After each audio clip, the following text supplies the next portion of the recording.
Мы сами должны себе выкопать могилу, получим за это деньги, и в этой могиле нас закопают.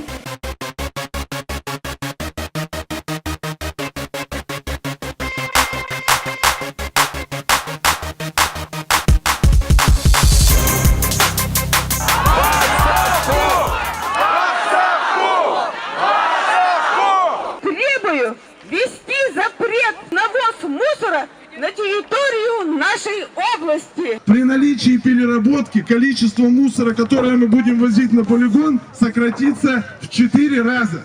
Можно будет использовать существующие полигоны и проводить одновременно рекультивацию их. Такие важные решения, как строительство мусорных полигонов и экотехнопарков, должны приниматься не узким кругом в кабинетах, а всеми жителями Архангельской области, чтобы защитить своих детей и показать им, что есть взрослые, которые их не предадут, на которых можно опереться. Вот России надо начать с себя. И, может быть, в Москве задуматься не о том, куда увезти мусор, как подальше его от себя отпихнуть, а надо задуматься о том, а что в этом мусоре лишнее.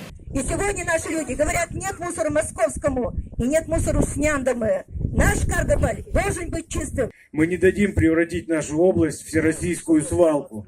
Мы не против москвичей, мы против того беспредела, который московские власти творят. Завалив Подмосковье мусором Москвы, теперь они ринулись на север и хотят то же самое устроить у нас.